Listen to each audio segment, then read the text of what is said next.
Hey guys, good morning. So please ignore my oily hair. I'm just doing a hair mask at the moment. And yes, I'm so happy today for no reason. And I really like this feeling, guys. Being happy is so good for you. So always be happy. I'm really happy today. It's gonna be a good day, guys. And today I'm making momos. I don't know if I will film a full recipe for you guys or not. You guys will find out later in this video. So for breakfast today, I'm eating some leftover chiple venta, a sausage and some tortilla. I don't know if it's just me or you guys as well, but I like to eat leftovers for my breakfast, guys. It tastes so much better when you have some leftovers, and the leftovers, they taste so much better the next day. And I don't know, I just love it, guys. It's my simple breakfast, and yeah, I'm gonna enjoy this.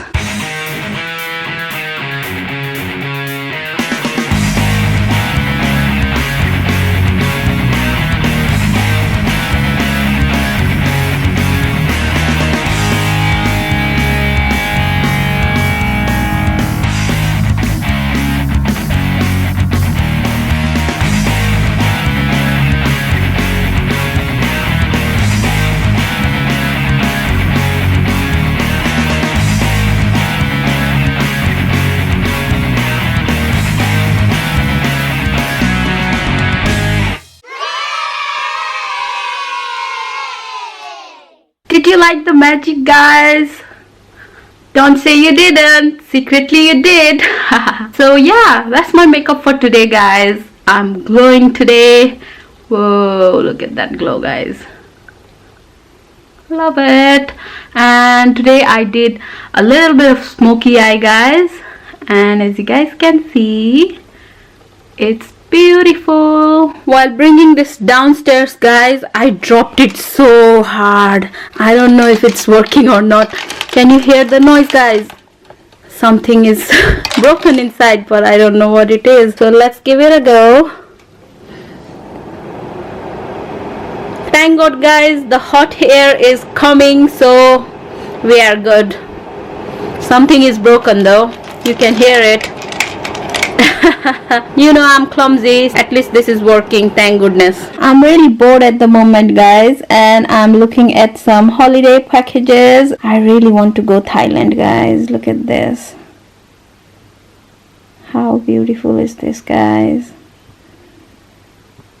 Oh, I can imagine myself being in this resort, guys. Oh, look at this beach and the sea view. I just want to go holiday, guys. I know I came back from Nepal recently, but I really want a nice holiday with my husband. It must be a very expensive package. I don't know. They don't have any price over here. If you guys know any good holiday sites where you can see holiday packages and then it's reasonable, please comment below, guys. I really want some cheap holidays to Thailand, you know. My sister, she recently went there. The pictures, guys, I was like, I want to be there with her. I definitely need a holiday, guys. So it's time to make momos, guys. I'm eating momos for lunch, so I'm gonna go ahead and start cooking. So अहिले चाहिँ म मेरो चिकनको मासुलाई चाहिँ means गर्दैछु food प्रोसेसरमा. यदि तपाईहरुसँग food processor छैन भने चाहिँ तपाईहरुले आफ्नो यो मिन्स चाहिँ चपिङ बोर्डमा चक्कुले गर्दा हुन्छ.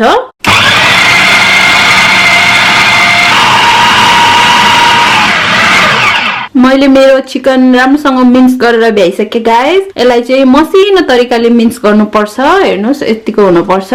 मिन्स भइसक्यो. अब यसलाई हामीले एउटा बटुकोमा ट्रान्सफर गर्ने. मैले मेरो मिन्स गरेको चिकन यो ठुलो बटुकोमा हालिसकेको छु र यसमा चाहिँ आधा किलो जस्तो मिन्स छ चिकनको. अहिले यसमा मैले चप गरेको रातो प्याज हाल्दै छु. मैले यसमा ठुलो ठुलो दुईटा रातो प्याज काटेर हालेको छु र अब यसमा नुन स्वाद अनुसार. यो चाहिँ जिन्जर पाउडर हो, सानो 1 चम्चा र अलिकति, र यो चाहिँ मोमो मसाला हो. मैले ठुलो चम्चाको आधा चम्चा हालेको छु र अब लास्टमा चाहिँ हामी तेल हाल्न जाँदै छौं. तेल चाहिँ धेरै हाले भने मिठो हुन्छ, त्यही भएर 6-7 चम्ची तेल हाल्नुस्. अब यो मिक्सचरलाई मजाले हातले मोल्नुस्. यो मैले मोलेर भ्याइसकेको छु. अब यसलाई म साइडमा राख्न जाँदैछु. अब एउटा ठुलो बल लिनुस् अनि त्यो बलमा चाहिँ 3 कप मैदा राख्नुस्, प्लेन मैदा। अब यसमा थोरै पानी राख्ने र यसलाई अब मजाले मुछ्ने अनि यसको राम्रो डो बनाउने।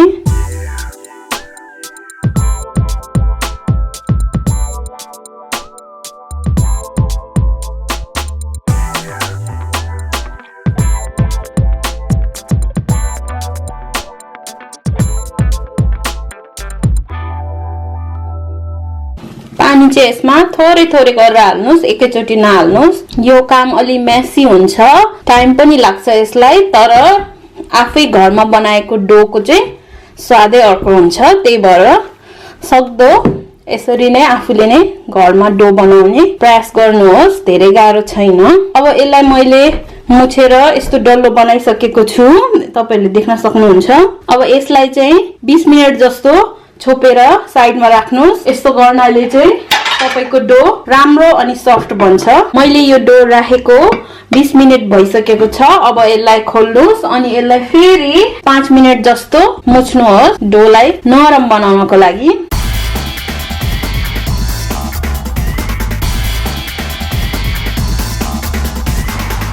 मेरो डो तयार भइसकेको छ गाइस।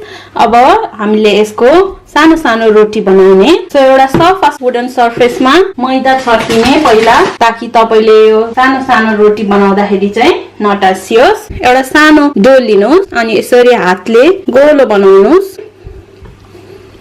हेर्नुस्, यस्तो गोलो बनाउनुस्। अब यो डोलाई चाहिँ सानो चपाती बनाउने यसरी।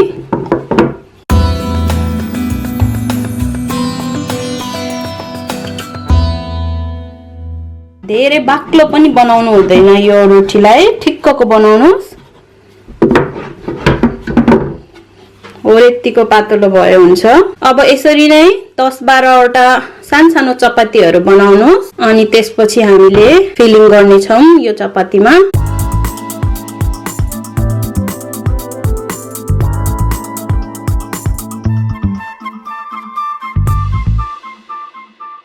यदि तपाईलाई गोलो सानो सानो चपाती बनाउन आउँदैन भने ठिक्कको जस्तो तपाईलाई बनाउन आउँछ ठिक्कको एउटा रोटी बनाउनुस्, गोलो नभए पनि हुन्छ। त्यसपछि यस्तो एउटा धारिलो ग्लास लिनुस् अनि त्यसले चाहिँ यसरी टक्क गोलो बनाउनुस्।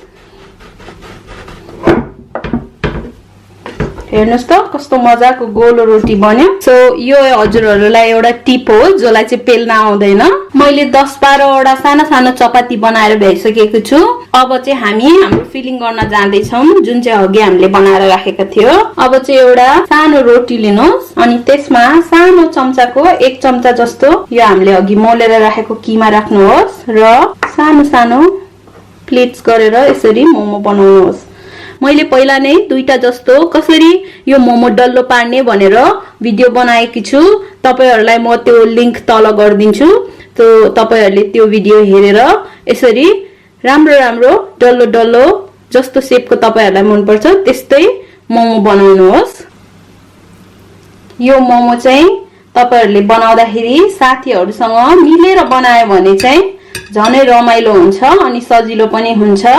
अहिले चाहिँ मैले यो मोमो एक्लै बनाउँदै छु, त्यही भएर मैले 10-12 वटा रोटी पहिला पेल्दै अनि यस्तो मोमो बनाउँदै राख्दै छु।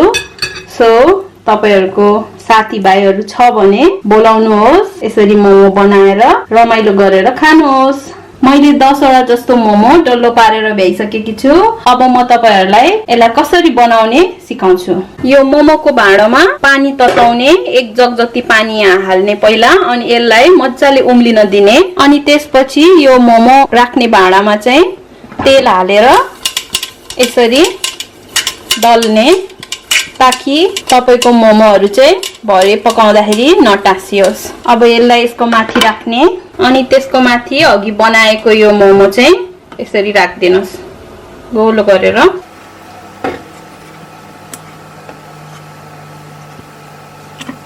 अब यो मोमोको भाँडालाई यसरी छोप्नुस् अनि यसलाई हाई हिटमा मजाले 15 देखि 20 मिनेट पाक्न दिनुस्। 20 मिनेट जस्तो भइसकेको छ गाइस। ल हेरौँ हाम्रो मोमोलाई अब।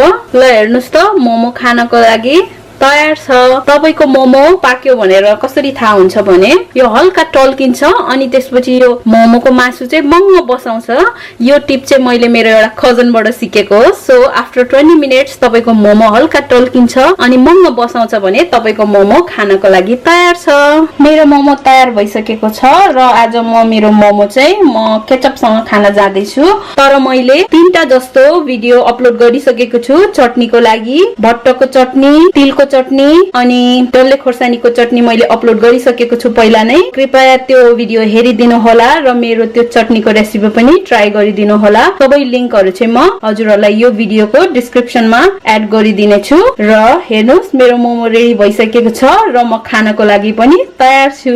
यम्मी। सो गाइस मैले मेरो मोमो बनाएर भ्याइसकेको छु र हेर्नुस् कस्तो राम्रो बनेको छ। केचप सँग खाँदै छु अनि मैले सोया सस र चिल्लीको सस पनि बनाएको छु and it is so good guys, look at this, isn't it beautiful?